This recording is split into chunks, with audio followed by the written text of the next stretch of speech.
Estamos muy orgullosos de poder realizar este importante evento el día de hoy y creo que como todos ustedes están esperando a nuestras estrellas que están aquí en la mesa, yo lo que voy a hacer es nada más proceder a anunciarlos. Primero vamos a tener el honor de escuchar al embajador Néstor Méndez, que en este momento es el encargado del despacho de la OEA, ya que el secretario está ausente de la ciudad. Y él es el secretario general adjunto de la organización. Y yo no lo tengo que presentar, todos ustedes lo conocen. Pero para quienes están viéndonos por la web, les informo que él es uno de los que está apoyando mucho todos los problemas, las propuestas, las cuestiones de la Comisión Interamericana de Mujeres. Y quiero agradecer a la embajadora de Canadá, al embajador de México y a todos ustedes, señores embajadores, que nos están apoyando. Pero creo que es un honor tener aquí a la primera dama de Panamá y le voy a pedir al embajador Méndez que nos haga el honor de iniciar esta sesión. Gracias.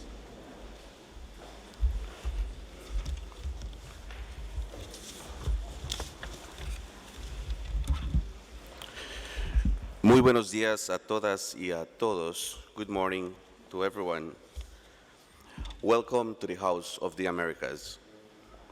Mrs. Lorena Castillo de Varela, First Lady of the Republic of Panama, ambassadors to the White House, permanent representatives to the OAS, distinguished members of the head table, distinguished panelists and colleagues, ladies and gentlemen, good morning. I am pleased to be here this morning to commemorate the International Day for the Elimination of Violence Against Women, which was celebrated on November the 25th. Today's event on child, early, and forced marriage and motherhood in the Americas sheds light on a very alarming global phenomenon.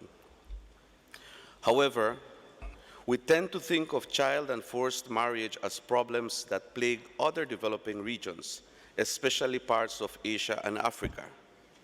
It may be a terminology issue or a data problem, or it may be that the issue is simply not part of the agenda here in the Americas.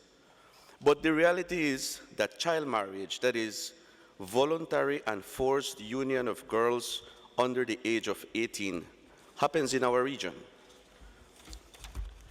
De hecho, UNICEF calcula que casi 30% de las niñas se casan antes de los 18 años, en una región que ha alcanzado la paridad de género y a veces una tasa superior de matriculación escolar para las niñas.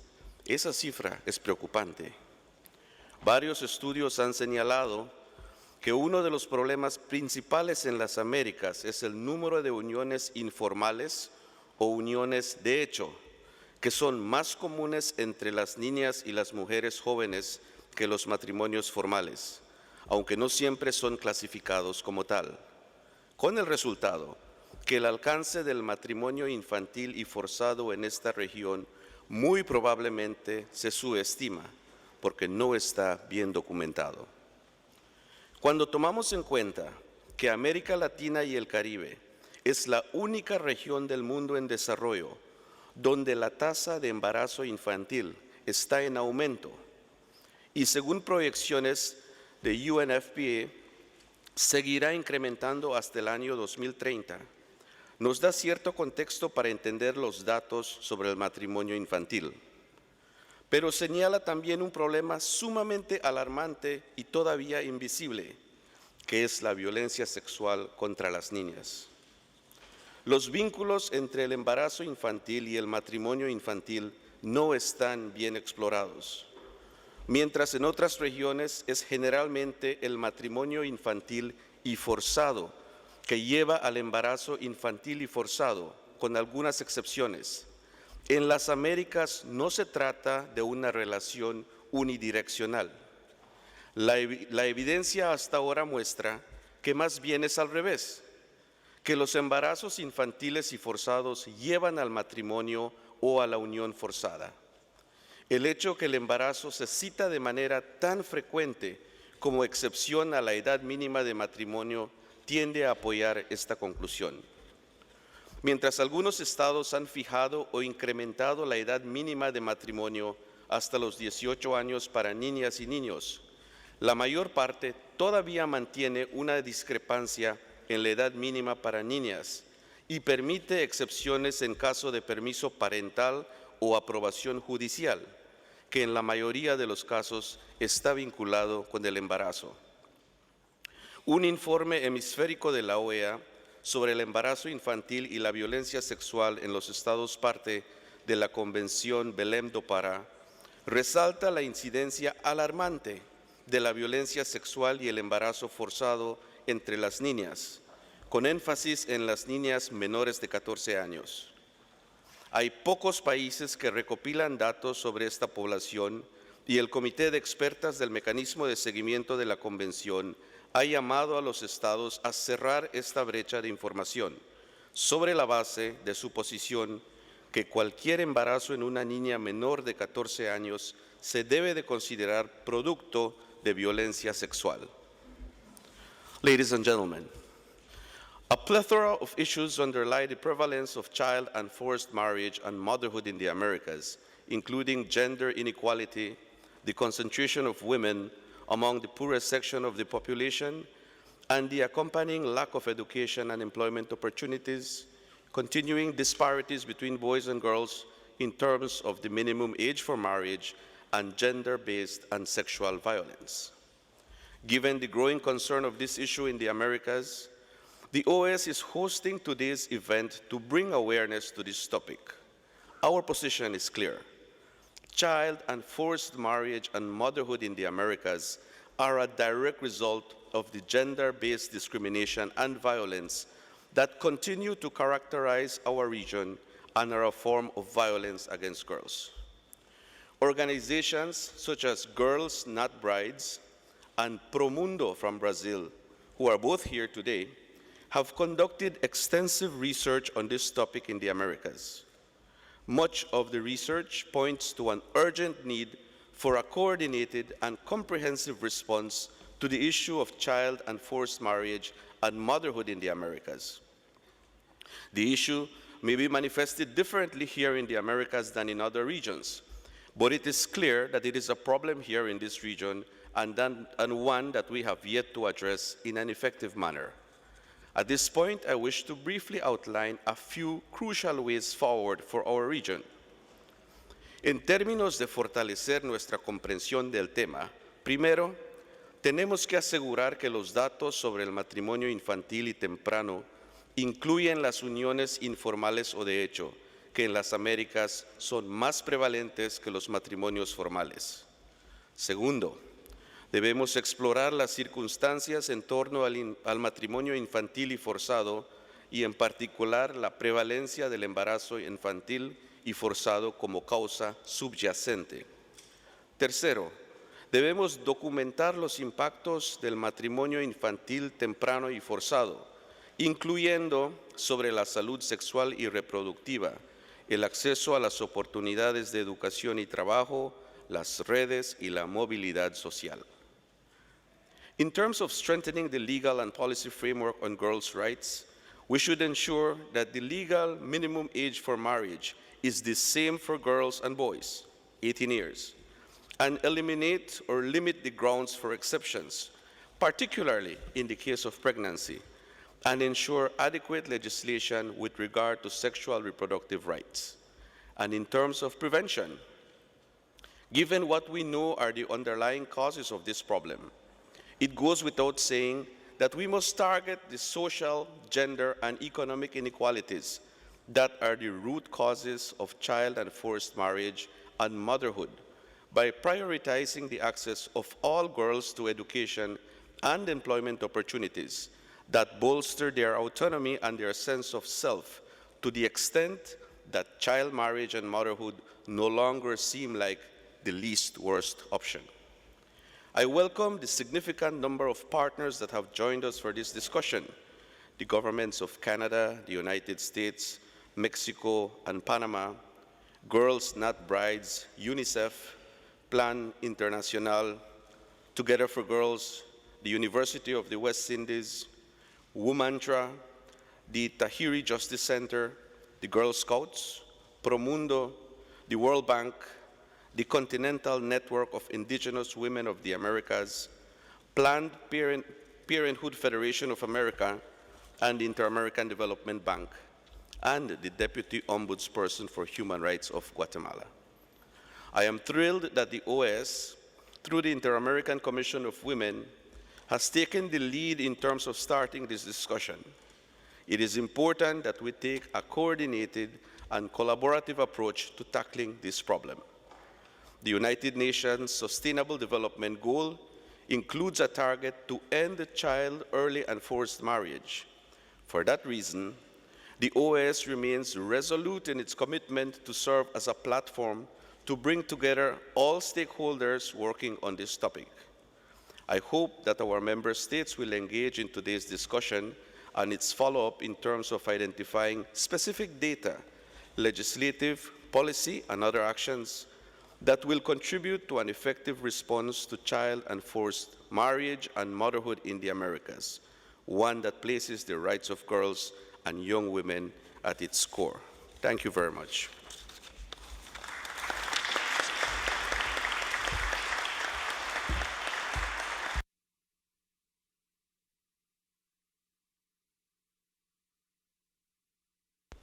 Muchas gracias, señor embajador. Como ustedes tienen en el programa, a continuación vamos a tener el honor y el agrado de escuchar a la subsecretaria adjunta de Asuntos Globales de Canadá, Sarah Fountain Smith. Ella, como tienen ustedes un librito con todas las biografías y los datos principales, porque todas tienen un currículum muy importante, yo no voy a dar lectura a esos datos. Sé que todos están aquí más bien para escucharlas. Y le pido entonces a Sara que nos haga el honor de dirigirnos unas palabras. Si lo quieres hacer desde tu mesa o si lo quieres hacer desde aquí, como quieras, Sara. Por Perfecto. favor. Muchas gracias. Excelentísima primera dama de Panamá, la señora Lorena Castillo de Varela, distinguidos embajadores, Néstor Méndez, secretario adjunto de la OEA, y Carmen Moreno, secretaria ejecutiva de la CIM, distinguished ambassadors and permanent representatives, representatives of civil society, fellow panelists, bon dia a todos, bonjour à tous et toutes. It's a great pleasure to be here today at the OAS, and I would like to thank the OAS and the Inter-American Commission on Women for taking this initiative to bring us together to talk about such an important issue. The Assistant Secretary General has provided a very informative and compelling overview of the issue before us today and its complexities. The Americas is a region which has traditionally shown leadership in the area of women's empowerment. So I welcome this opportunity to talk about an issue which is central to the advancement of gender equality and the empowerment of women and girls around the world, which is child early and forced marriage. When we talk about child early and forced marriage, some may think that this is a practice confined to specific regions of the world, and in particular to South Asia and Sub-Saharan Africa. But the fact is that this is a global problem. In developed and developing countries around the world, young and adolescent girls are married or in union under the age of 18, often without their consent or agency. According to UNICEF figures, there are 700 million girls alive today who were married before the age of 18, and another 15 million girls who are married every year. The drivers of this practice are complex and varied, but are rooted in gender inequality, poverty, and tradition. Conflict and humanitarian crises can increase the prevalence of child early and forced marriage as parents seek to provide some measure of safety for their daughters, often with tragic results. Here in the Americas, we know that at least 1 in 5 girls are married or in an informal union before the age of 18. PAHO's recent assessment of gender inequalities and health in the Americas found that as many as 39% of adolescent girls are pregnant or already mothers. In fact, after South Asia and Sub-Saharan Africa, Latin America and the Caribbean have the 3rd highest prevalence rates of child early and forced marriage in the world. Behind the numbers in the Americas is the reality that for many girls, they see few prospects or opportunities beyond motherhood, which becomes a self-fulfilling prophecy once they leave school because of early pregnancy. Whether the issue is child marriage, early unions, or adolescent pregnancy, the consequences for girls are often the same. Their health is jeopardized. They face a significantly increased risk of early, frequent, and unintended pregnancy, obstetric fistula, and sexually transmitted infections, including HIV/AIDS. Married girls or girls in union are more vulnerable to violence. They're at greater risk of maternal and newborn mortality, which is the 2nd leading cause of death for girls 15 to 19 globally, with an incidence of stillborn and newborn deaths 50% higher in mothers younger than 20 years old. Married girls are less likely to continue their education, which limits them from reaching their full potential and fully contributing to the development of their families, communities, and countries. The impact of child early and forced marriage is broad and far-reaching. And that's why Canada has been working with partners around the world for several years to raise awareness of this harmful practice and to support efforts at the global, regional, national, and grassroots level to eliminate it for good.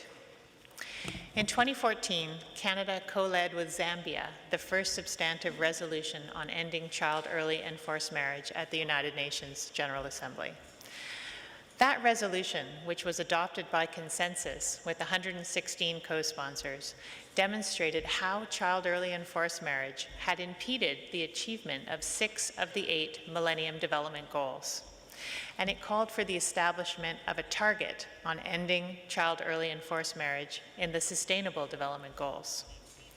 In September 2015, leaders adopted Agenda 2030, including Target 5.3 on eliminating all harmful practices, including child early and forced marriage and female genital mutilation, establishing a global mandate to end these practices by 2030. Momentum towards ending child early and forced marriage continues to grow. Leaders at the African Union, the Commonwealth, and most recently at last week's Francophonie Summit have committed to work together to end this practice. At the national level, countries are developing integrated strategies to address the practice through legislation, enforcement, education, and community engagement. Civil society continues to play a key role in ensuring that the voices of girls and their champions are heard. This year, Canada and Zambia once again led an UNGA resolution to focus on what the international community and national governments can do to achieve the new SDG target. The resolution sets out a roadmap for action in areas including legal frameworks and policy, data collection and civil registration, access to education and sexual and reproductive health services, engaging communities, including men and boys, to change the stereotypes and norms that perpetuate child early and forced marriage, and promoting the meaningful participation of girls in decision-making on issues that affect them and raising awareness of their rights. It is a practical and constructive resolution which enjoyed consensus and broad cross-regional co-sponsorship, including from Latin America. Unfortunately, there was little support from the Caribbean region. I understand that this reticence stems from concerns regarding the term early marriage. I would like to take a brief moment on this because it's important that we do not lose the critical momentum we've developed internationally to end this harmful practice over an issue of terminology.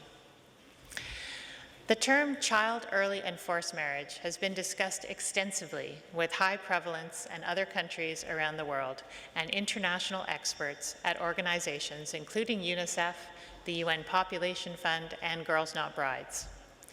Included under this definition are not only formally registered marriages, but customary and religious marriages and informal or de facto unions.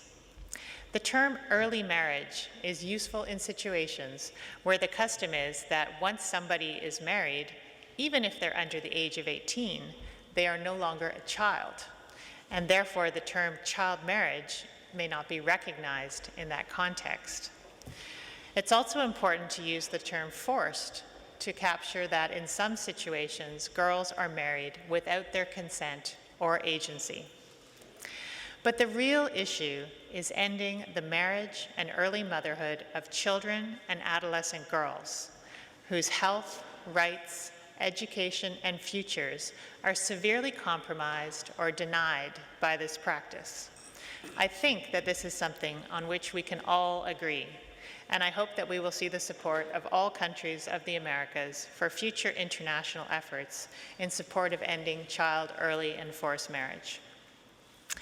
In addition to our efforts in multilateral fora, Canada has also invested over $80 million to support efforts at all levels to end CEFM. For example, in the Americas, we're supporting the UN Population Fund to help adolescent girls in Guatemala, Honduras, and Haiti to gain better access to sexual and reproductive health, information, and services, to stay in school, and to obtain life skills training with a view to preventing early pregnancy. We're also working with PAHO and the Together for Girls partnership to address violence, especially sexual and gender-based violence. We know that the risk of sexual violence can lead to forced marriage or unions, and that once in that situation, the risk of further physical and sexual violence for girls increases. There's a real opportunity to build on existing national level efforts in the Americas to address adolescent pregnancy and forced marriage. There is also a role for inter-American institutions to mobilize existing regional expertise in health, education, skills training, women's and children's rights, and to promote and support comprehensive approaches focused on the well-being and empowerment of women and girls that reflect the context of this region. There's also a dynamic and committed network of civil society organizations in the Americas, including youth and girls, who have important perspectives and expertise to share. We have a lot to work with in the Americas. The Government of Canada has made it clear that promoting gender equality and the empowerment of women and girls will be a central focus of Canada's international assistance going forward. This includes building on our important contributions to maternal, newborn, and child health by supporting women and girls' access to the full range of sexual and reproductive health services and information, and supporting initiatives that ensure that women and girls have a voice in decision-making and are consulted and involved at all stages of developing a project or initiative. 2 weeks ago, we held the Canadian launch in Ottawa of the UN Population Fund's State of the World's Population Report for 2016, which focuses on the challenges and opportunities facing the 10-year-old girl today. The key message of the report is what the world looks like in 2030 will depend on our doing everything in our power to ignite the potential of a 10-year-old girl today. It is not overstating the issue to say that we will not achieve the Sustainable Development Goals unless we can reach and empower women and girls. And key to this will be the success of our efforts to address adolescent pregnancy, early motherhood, and to end child early and forced marriage. We believe that change is possible. I look forward to the outcomes of today's discussions and to hearing how governments, civil society, UN agencies, and regional partners can better work together to improve the lives and futures of girls in the Americas. Thank you. Muchas gracias.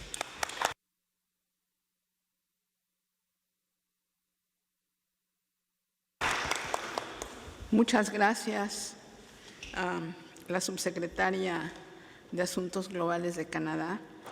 Espero que Canadá continúe con estas políticas porque creo que son muy importantes para el desarrollo de las mujeres, empezar desde que son jóvenes a proteger sus derechos.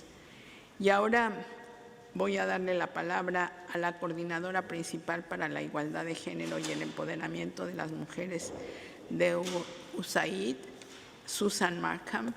Susan, you have the floor.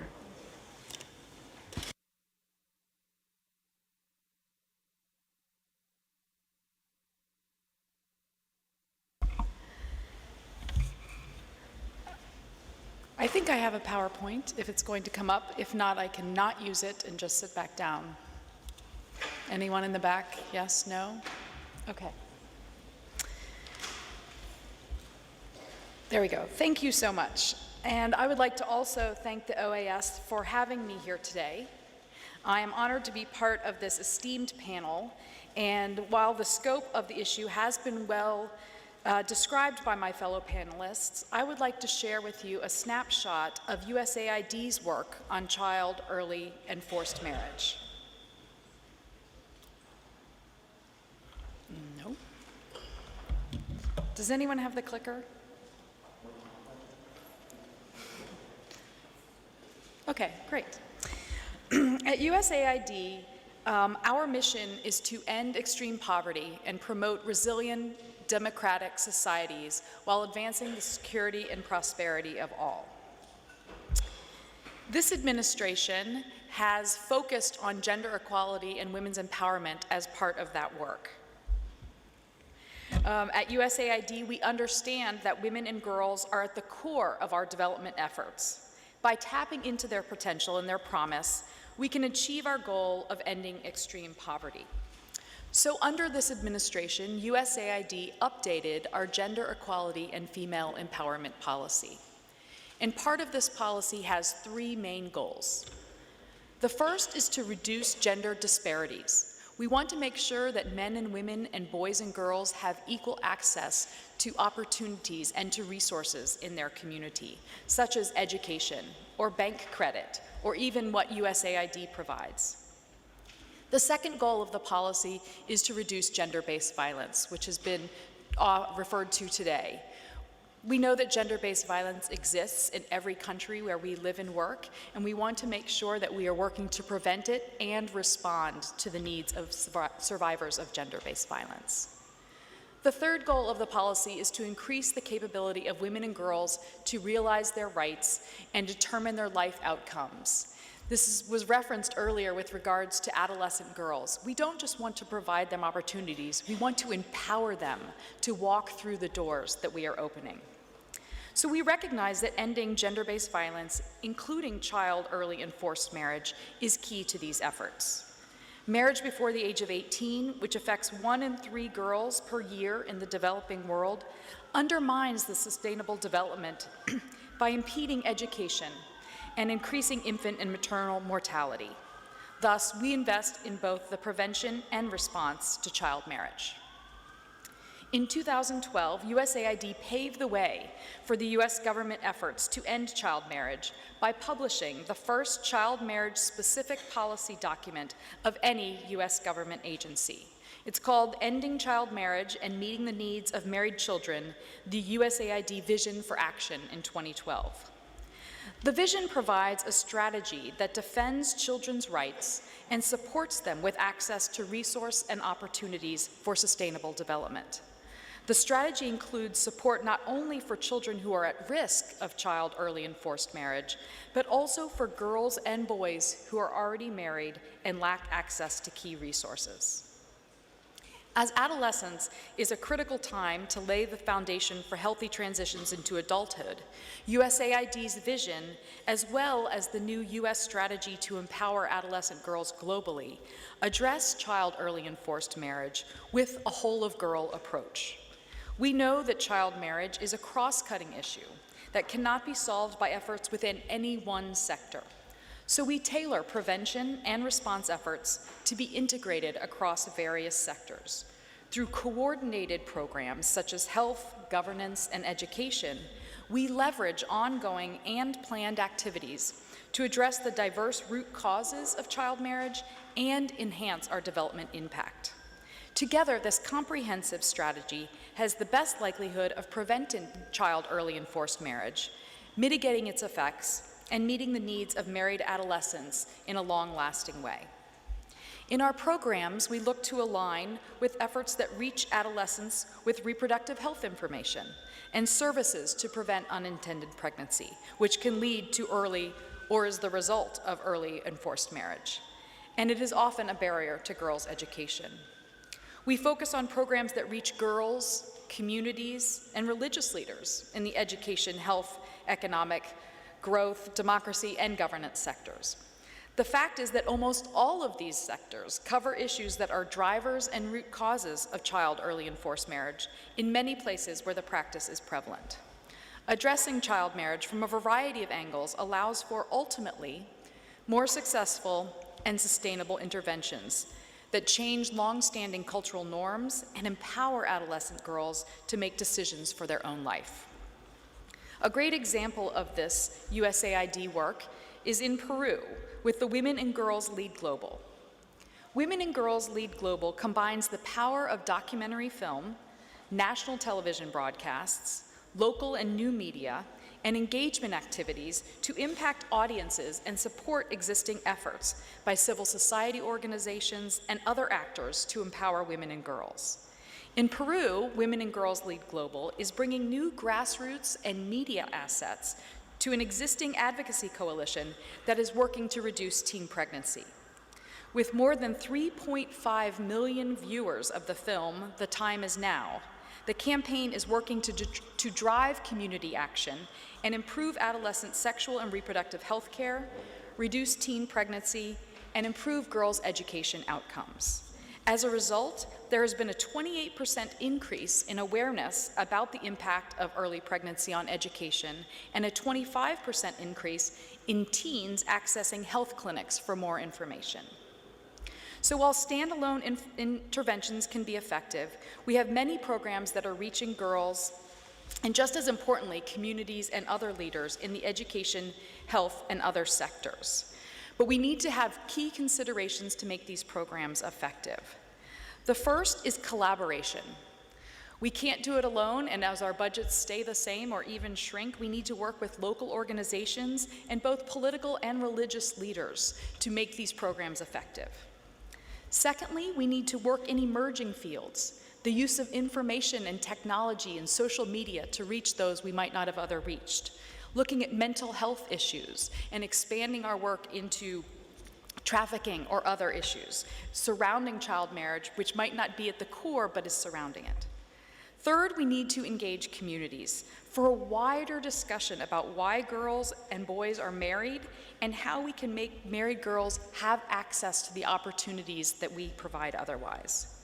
And of course, we need to work with men and boys. We've been saying it for years, but we're being much more specific about that work and talking about the gender norms that not only pressure girls, but also boys and the steps that they take to alleviate that social pressure on them. In fiscal year 2015 and 16, USAID doubled our investment to prevent child early and forced married and meet the needs of married children around the world. And we look forward to continuing those efforts as we move forward. We recognize the potential of women and girls to be a transformative force of change in their communities, and we will continue our work to help end child early and forced marriage around the world. I look forward to hearing much more today. Thank you.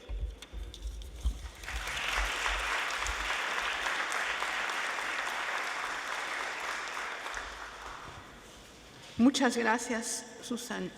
Creo que ahora vamos a tener el gusto de escuchar a Heather Hamilton, la directora ejecutiva adjunta de Girls Not Brides, Niñas No Novias. Por favor.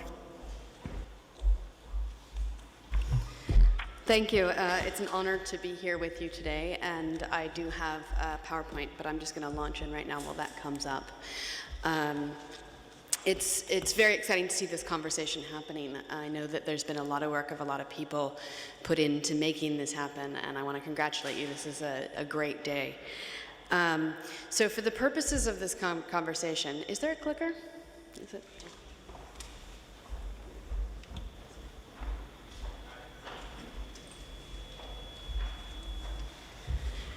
Today, I thought it would be useful to talk about when I say child marriage, what I mean. At Girls Not Brides, we use the UNICEF definition in terms of the data, and that is the formal or informal union of a girl under the age of 18.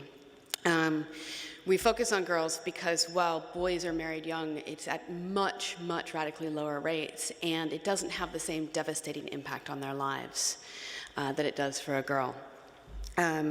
The actual statistic that's used by UNICEF in gathering the data is the percentage of women between the ages of 20 and 24 who were married or in a union before the age of 18. So the numbers that you'll see actually do capture informal unions. They do not capture unions in which the girl does not live with the male partner. There are areas in the Caribbean with what are known as walking marriages, where the girl stays with her family. So there are some unions that are not captured. So just a little bit on this scale, we've already seen that, we've already heard that over 700 million alive today were married before the age of 18. But to put that in perspective, that's nearly 10% of the world's population, and that's 1 out of every 3 girls in the developing world. Think about that impact. 1 out of 9 married under the age of 15. So it's at a massive scale. Looking globally, if there is no acceleration in the rate of change, if we don't step up our efforts, 1.2 billion women alive in 2050 will have been married as children. That's the entire population of India, for example. It happens across countries, cultures, and regions, in stable and in conflict situations. If we look at a chart of the top 10 countries in terms of the global burden of child marriage, the sheer number of girls married, you see the countries that you expect to see on here from South Asia and Africa, where people think of the problem as occurring. But number 4 on this list is Brazil, and number 8 on this list is Mexico. This is not a problem that is isolated to South Asia and Africa. You also see Indonesia at number 7. So we're looking at East Asia as well. It really is truly global and not restricted to any one culture, any one region, any one religion. We've heard a bit about the impact. Sarah covered this in depth, so I'm not going to go into any more depth on this. But in terms of why child marriage happens, it's important to recognize that while tradition, lack of opportunity, poverty, insecurity, teen pregnancy, those are all drivers of child marriage, the underlying cause of child marriage is gender inequality. Girls are married because they are girls, because there is not a vision for a better opportunity for their life. They are seen as potential mothers, potential wives, not as potential astronauts or teachers. So it's important to recognize that this happens to girls because they are girls. So very briefly, Girls Not Brides is a global partnership to end child marriage. We have over 600 member organizations in more than 80 countries at this point, and we have a growing number of national level coalitions and partnerships here in the United States, in Africa and Asia, but not yet in Latin America. In 2014, we worked with a consultant who's an expert in the region to do some exploratory research on Latin America, mapping what was out there. It was a qualitative methodology, involved a lit review and review of the available data, interviews with civil society, UN agencies, and other experts, and a mapping of civil society organizations in the field. What we found overall is that there's an estimated prevalence rate at the time of 29% in the region. But again, there are a lot of different numbers out there for the regional rates. It actually isn't clear because the data isn't clear at this point. There are big data gaps for the region. A 2013 POP Council report and An analysis of DHS data has revealed that early unions are more prevalent than early marriages in the region. But the nature of these unions, their different modalities that they occur in, the typology, it's all very poorly defined and not very well understood in the region. In 2014, UNICEF found that Latin America and the Caribbean is the only region in the world where child marriage is not declining. And the other issue that was frequently raised in the interviews was that the lack of regional recognition posed a problem to addressing the issue in the Americas. And so that's one of the reasons it's so great that we're here today. Looking at the legal frameworks, it was found that, like other regions, legislation at the country and local levels has not been adapted to conform with international human rights standards. The areas of concern include differentiated ages for women and men, exceptions allowing children to marry at an earlier age, and lack of harmonization between local and national law. The drivers in the region include poverty, gender norms, early pregnancy, and violence, but again, it does come down to that basic question of gender inequality. And that poor Indigenous and rural girls in the region are most at risk of child marriage. In terms of the regional consequences, again, very similar to the global, the fostering and perpetuation of gender inequality, early school dropout, increased risk of early and unwanted pregnancy, economic dependency, and limited life opportunities. Now, the interesting thing is that we put this research out at the beginning of 2015 and brought together 10 experts from the region as part of our global member meeting with people from around the world in Casablanca in 2015. And they came together in a separate strand, a series of conversations to explore the regional drivers and consequences and patterns. And most of the people from the region thought that they would find that they would need a separate theory of change, that the drivers and consequences in the region were unique to the region and therefore would require a different way of thinking.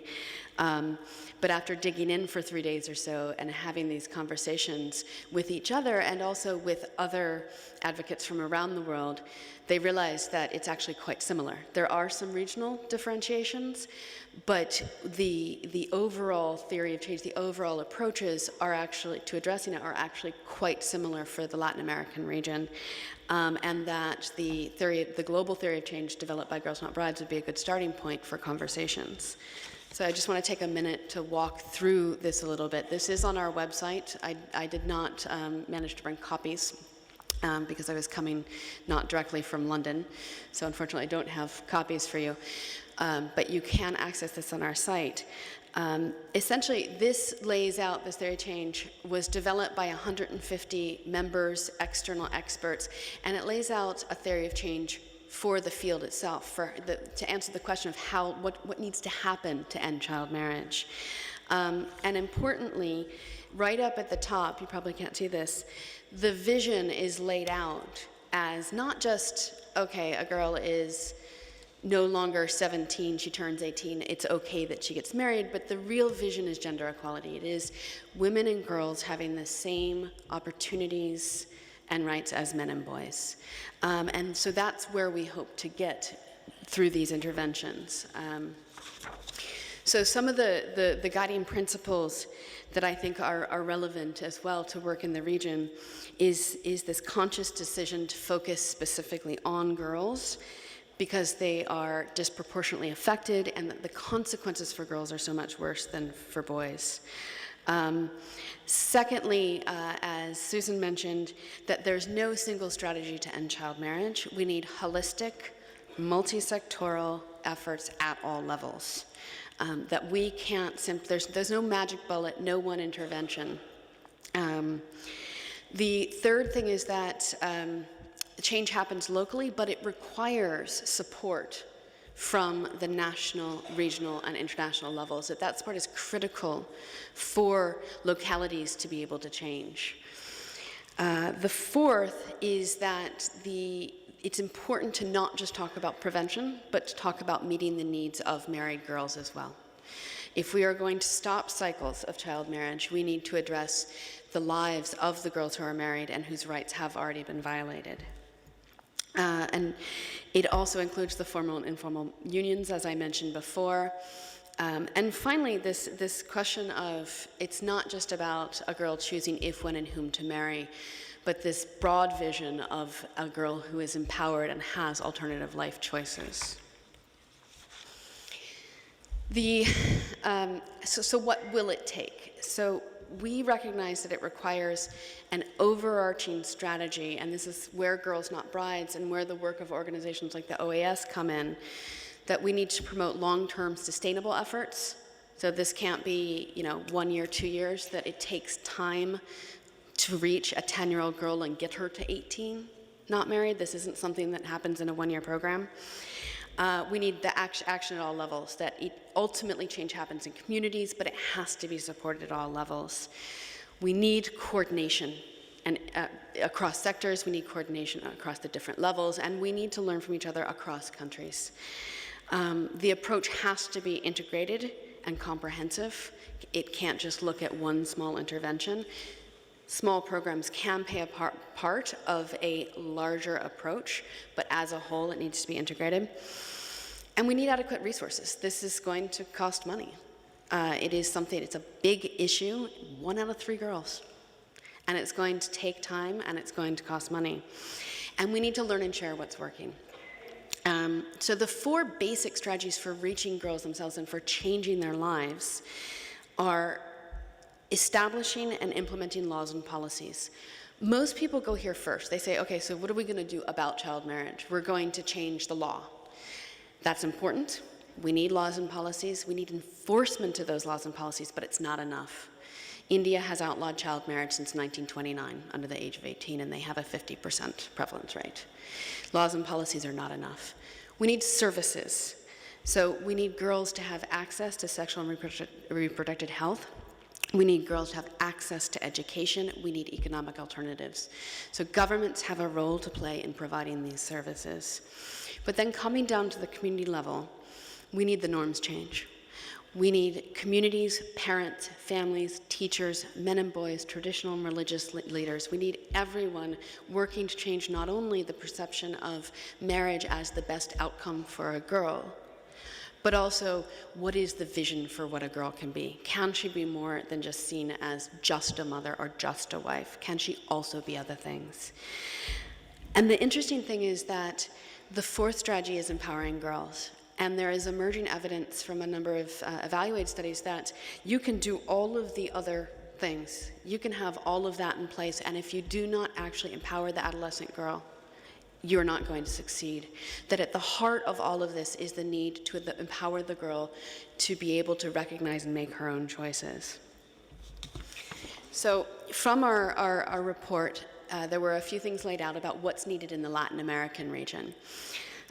So the building of a community of knowledge, again, sharing information among practitioners and academics. The report identified a particular gap in information sharing between those doing the work on the ground and those studying it. The second is to build some consensus around these concepts of early union, early marriage, early pregnancy, early motherhood, and come up with some agreed language, but again, not get stuck on that language question. We need to identify what the research gaps are and build the evidence. And we need to develop a shared narrative and vision for this work in the region.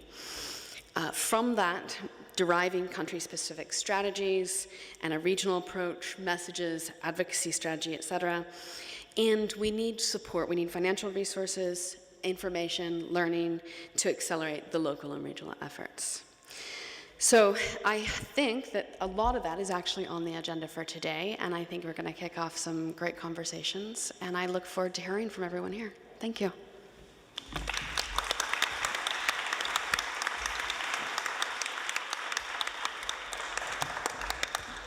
Thank you very much, Heather.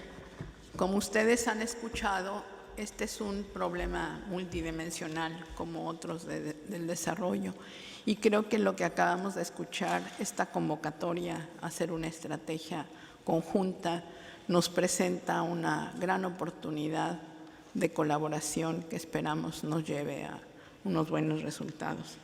Y ahora, antes de dar la palabra a nuestra primera dama de Panamá, a doña Lorena Castillo de Varela, quiero que vean ustedes un video que muestra su trabajo para combatir la pobreza, la discriminación y la lucha por el empoderamiento de las mujeres.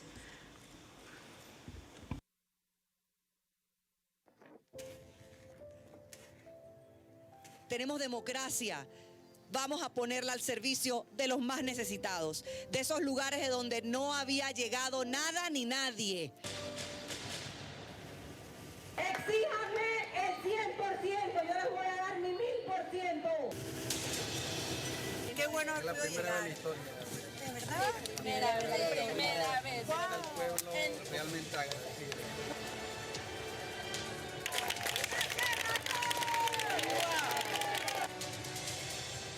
La primera dama definitivamente se ha enfocado más en el trabajo de las bases de las comunidades. Y se está produciendo ese encuentro de un gobierno que se hace pueblo y de un pueblo que está con el gobierno y se confunden ambos.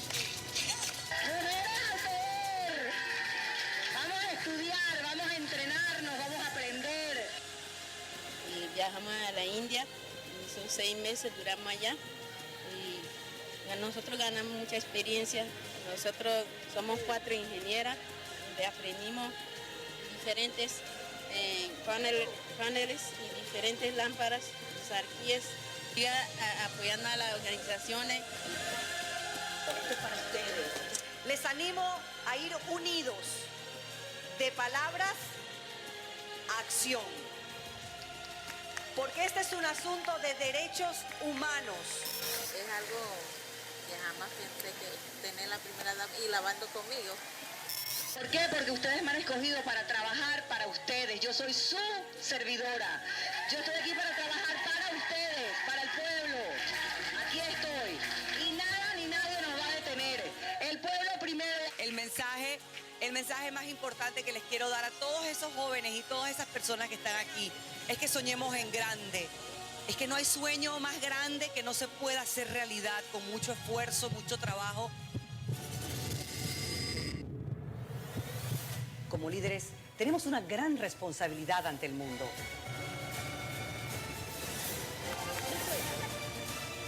Esa importancia al país de hacerse sus pruebas, esa importancia al país a cero discriminación, a que todos somos iguales, todos tenemos los mismos derechos, que tenemos todos que unirnos porque al final somos uno.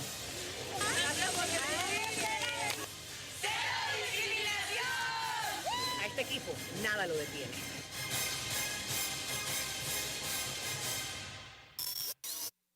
C, la transformación, transformation, that you que deseas ver, want to see, be the transformation you want to see, C, la transformación que deseas ver, cero discriminación. Esto es un paso muy importante que estamos dando, donde todos nos podamos sentir libres e iguales en nuestro país. Ya era hora.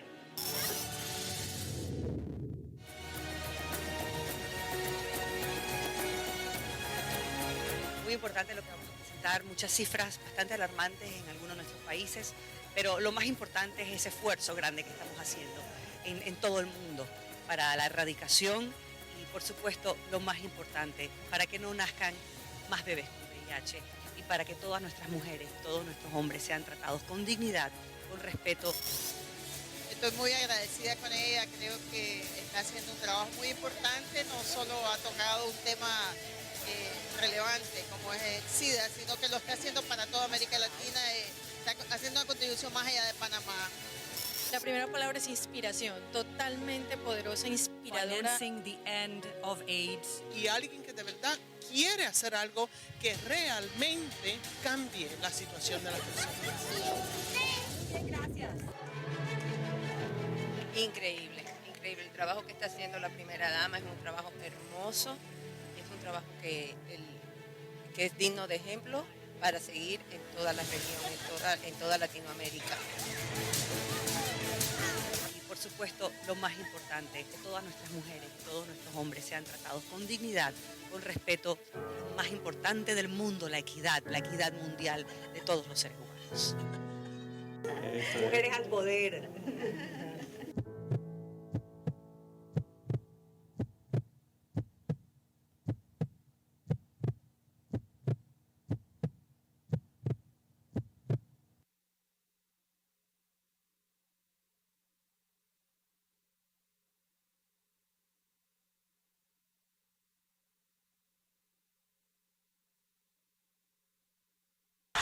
Y ahora le vamos a pedir a doña Lorena que nos dirija su conferencia. Lo quiere hacer de aquí o del podio, como usted quiere.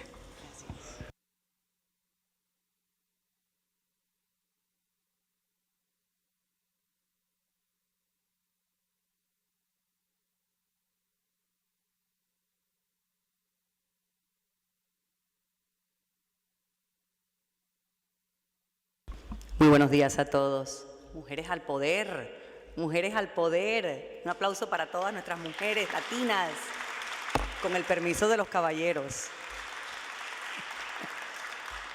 Su Excelencia, Embajador Néstor Méndez, Secretario General Adjunto y Secretario General Encargado de la Organización de Estados Americanos, OEA, Honorable Señora Mariani de Almagro, esposa del Secretario General de la OEA que nos acompaña, Su Excelencia Emanuel González Revilla, Embajador de Panamá ante los Estados Unidos de América y esposa, Su Excelencia Jesús Sierra, Embajador Representante Permanente de Panamá ante la OEA y señora esposa, Honorable señora Sarah Fountain Smith, Subsecretaria Adjunta de Asuntos Globales de Canadá, Honorable señora Susan Markham, Coordinadora Principal para la Igualdad de Género y el Empoderamiento de las Mujeres de USAID,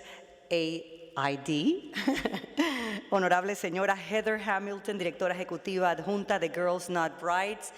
We met in New York, and I think you saw some of the footage that we made that day. It was amazing. Thank you so much for receiving us that day, and we've been learning so much.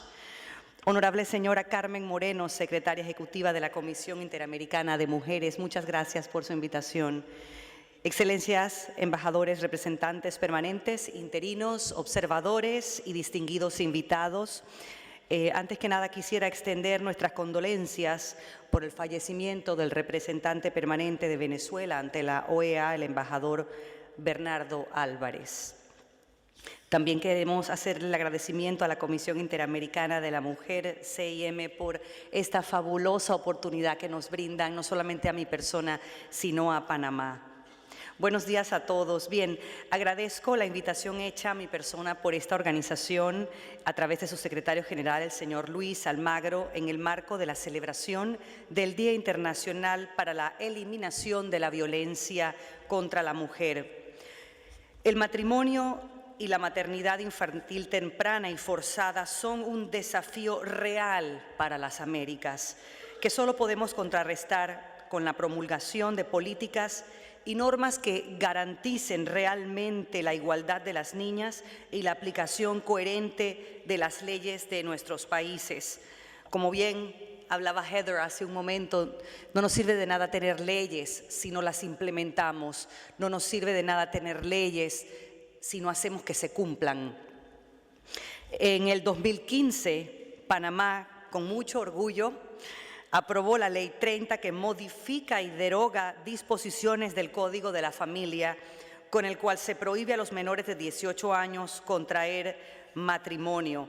Esta es la primera vez que se logra esto en nuestro país y es increíble que se lograra en el 2015, lo cual es bastante tarde, pero bueno, se logró, lo cual queremos animar a aquellos países que aún no lo tienen dentro de sus leyes, a que es un primer paso importante, es la ley que sea cambiada. No solamente la implementación, pero el primer paso es que se sepa que es ilegal una niña casada antes de los 18 años, que es ilegal una niña embarazada, una mujer embarazada antes de los 18 años. Esto corta todo derecho de la mujer y si no ponemos realmente énfasis en la transformación y el cambio de esta ley que sea ya a nivel mundial y podamos implementarla realmente, siento que este es un primer paso que ha funcionado en nuestro país y que todos entendamos que es ilegal. En la actualidad, 1 de cada 3 niñas en América Latina se casará antes de los 18 años y los datos a nivel mundial nos dicen que a diario 41,000 niñas se ven obligadas a contraer matrimonio temprano. Esto significa que cada año más de 14 millones de niñas se casan antes de cumplir los 18 años. En Panamá me ha tocado ver, conocer y vivir casos de niñas de 13 años embarazadas. 13 años, cuando eso debería ser completamente un abuso sexual. Y eso es lo que estamos tratando de que no solamente a nivel legal se entienda, sino que a nivel de salud, con nuestros ministerios de salud, cuando un doctor recibe a una niña de 13 años en su consultorio, en su hospital, que la niña va a dar a luz o está lista para dar a luz, poner todos los términos legales que tiene que hacer este doctor o esta enfermera, buscar la ayuda de unos representantes sociales para poder buscar quién fue la persona que embarazó esta niña, qué es lo que está ocurriendo, y solamente que se sepa que no es legal y que es un acto de violación, vamos a poder poner orden dentro de nuestros países para que agarren seriedad sobre este tema, viendo obviamente que se sigan los parámetros legales después de esto. Sé que estoy siendo un poco tal vez estricta o muy fuerte en este tema, pero es que creo que ya a estas alturas, en el 2016, después de tanto que se ha hablado, tanto aquí en OEA, en Naciones Unidas, en Girls Not Brides, en todo el mundo, nos han llevado toda la información de números en todos los países, India, África, no nos quedemos atrás como continente americano y no solamente leamos estos papeles y estas informaciones y estas estadísticas, sino vayamos de palabras a hechos, a realmente implementar dentro de nuestros países con compromiso. Ya va mucho más allá que político. Yo sé que yo soy una primera dama, representante de un gobierno de turno que pasa, pero es importante que en nuestras mentes y nuestros corazones dejemos, esos cimientos de temas de Estado que vayan mucho más allá de cualquier primera dama que pase o presidente que pase dentro de nuestros países de América, sino que sean compromisos ya realmente fuertes, en donde, por supuesto, grupos como OEA puedan ser también, ¿cómo se dice eso?, un poco vigilantes de que se cumplan dentro de nuestros países, así a nivel de Naciones Unidas, como nos han dado toda esta información de ODM, ODS, todo lo que quieran, todo lo que nos han dado, pero han sido realmente muy pocos los países que han cogido la seriedad de hacerlos realidad y cumplirlos dentro de sus gobiernos. Y esto es sumamente importante, este cumplimiento de cada país, este compromiso con las niñas, este compromiso con las mujeres, que muchas se nos están quedando atrás. Para estas chicas sus esperanzas y sus sueños terminan antes de que puedan ni siquiera comenzar a vivir como adultos independientes. Al ser madres a edad temprana, las niñas a menudo sufren complicaciones, muchas mueren debido a embarazos tempranos e involuntarios y por violencia de pareja. 3 de cada 10 niños que nacen en Panamá tienen una madre entre 10 y 19 años. En América Latina, el 10% de las adolescentes entre 15 y 19 años son madres. Esta es una forma de violencia sexual castigada por la ley. Esto es lo que estaba comentándoles, que es un primer paso importante, cambiar esa ley, hacerla cumplir y que los gobiernos realmente tengamos ese compromiso y ese entendimiento que los niños son el futuro de nuestros países, del mundo. Como decía Heather, las niñas de 10 años de hoy van a ser las niñas del futuro. Lo que hagamos con ellas hoy es lo que va a dictar lo que serán muchos de nuestros países el día de mañana. Una de las experiencias grandes que tengo en las comunidades originarias o indígenas es que donde empoderas a una mujer, empoderas la comunidad entera, donde empoderas esas mujeres que tal vez no saben leer, no saben escribir, antes estaban totalmente rezagadas, porque culturalmente los hombres son los que dominan dentro de estas comunidades. Al empoderarlas a ellas, uno ve las transformaciones completas dentro de la comunidad, pero radicales, de pobreza extrema a que se puedan autosostener. Es impresionante lo que hemos logrado en 14 comunidades que las hemos llamado, son nuestras biocomunidades, que son una copia de las, ellas se llamaban Millennium Villages en África. Trajimos ese ejemplo y lo copiamos en nuestro país, sacando la marca de las 14 comunidades más pobres en Panamá que tenían que ser intervenidas urgentemente. Muchas de las tomas que ustedes vieron eran comunidades indígenas donde el agua que ellos bebían era E. coli. E. coli, en un país en donde tenemos el Canal de Panamá, en donde muchos de ustedes que han ido ven esos grandes edificios, una economía pujante, muchos hablamos varios idiomas, tenemos excelentes escuelas, pero el sector público se nos estaba quedando atrás. Y nuestra gente pobre se nos estaba quedando atrás. Entonces es un poquito de que nadie se quede atrás, que como americanos todos nos demos la mano en todos nuestros países y los grandes, los que tenemos una buena economía, apoyemos a los que se nos han quedado un poco atrás o están pasando por problemas, principalmente en términos de mujeres y niños. Los países de América Latina y el Caribe que cuentan con información sobre la violencia de pareja registran que las niñas de 15 a 19 años experimentan mayores niveles de violencia que las mujeres adultas. Por supuesto, son más débiles, son más vulnerables. La violencia contra las mujeres y las niñas es una epidemia mundial, un abuso de los derechos humanos y una causa y consecuencia del VIH. Nuevamente, niñas de 13 años embarazadas con VIH. Hace 2 semanas tuve la oportunidad de estar en México y me llamó mucho la atención un grupo de mujeres que nos reunimos. Ellas eran pacientes de VIH y de muchas de AIDS, de ya SIDA, y me abrieron sus corazones a explicarme lo que ellas han vivido ya como adultas.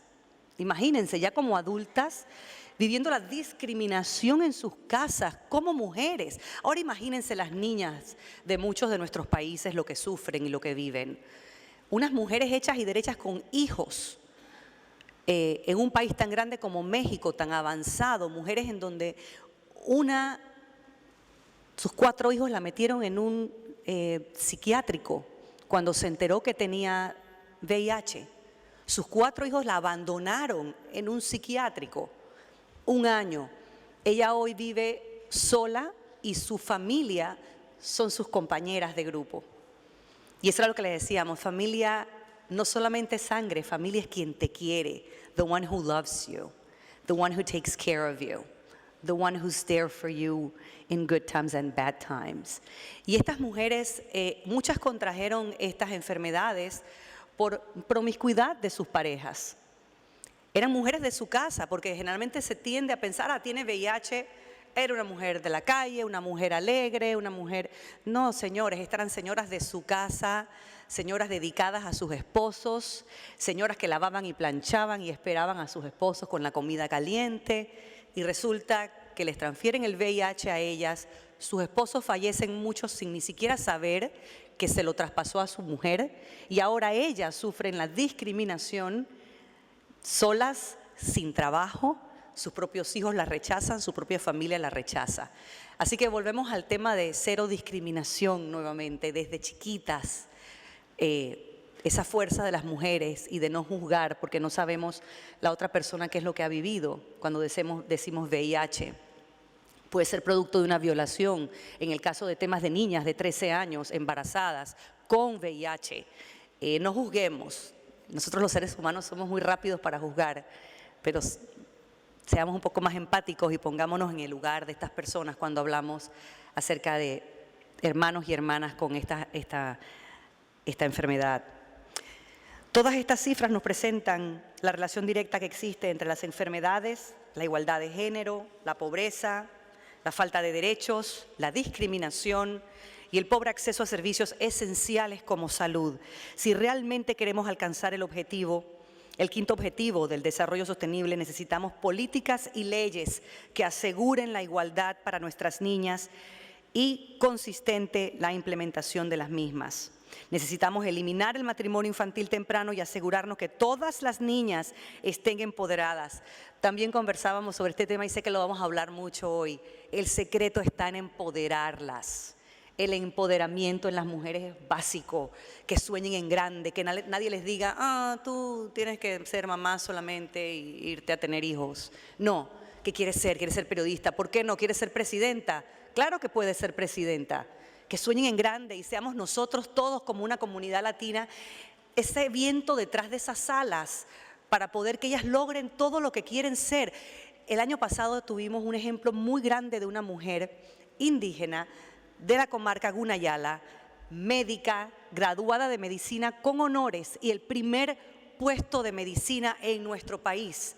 Qué orgullo para nosotros como panameños ver a esa mujer portar el emblema patrio, la bandera, el 4 de noviembre, el día de nuestra bandera a nivel nacional. Qué orgullo haberla visto y ese fue un ejemplo para todas las demás. Sacar esos ejemplos para que otras mujeres lo vean, otros hombres lo vean. Hoy hay un programa muy bueno en Naciones Unidas que se llama He for She.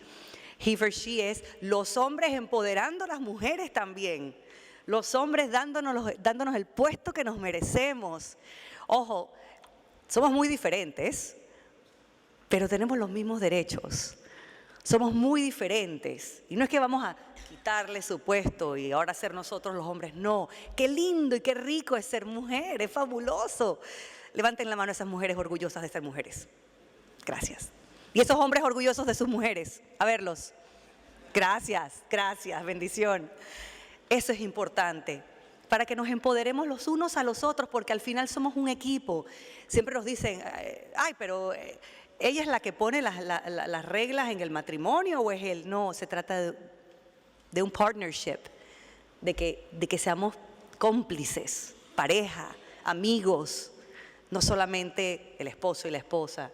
Ya esas épocas en que la mujer camina 10 pasos atrás del hombre, o es, ¿cómo es que decían? Detrás de un gran hombre está una gran mujer. No, señores, es al lado. Es al lado de un gran hombre hay una gran mujer. Bueno, en mi rol de primera dama de la República de Panamá y embajadora especial de ONUCIDA para América Latina, continuaré impulsando y llevando esta voz de igualdad de género, del empoderamiento y la autonomía de las mujeres para avanzar en la lucha contra el VIH-Sida y evitar que la enfermedad se siga propagando. Nuestro rol aquí hoy es aprender de nuestras experiencias, recomendaciones para asegurarnos que todas las niñas tengan oportunidad de alcanzar sus sueños y esperanzas. Y por qué no solamente las niñas, sino todas las mujeres a las que tengamos acceso. No importa la edad, nunca es tarde para estudiar, nunca es tarde para aprender, nunca es tarde para hacer lo que soñamos ser cuando éramos niñas. Darles la mejor plataforma desde donde lanzar sus vidas como mujeres. Nuevamente, muchas gracias a todos ustedes por escucharnos. Gracias por esta oportunidad. Sé que este panel va a ser fabuloso, en donde vamos a sacar grandísimas conclusiones. Y sigamos luchando por todas nuestras mujeres y a todos los hombres. Apóyennos, señores, apóyennos, que en nosotros hay un gran gane como mundo. Gracias a todos y mujeres al poder.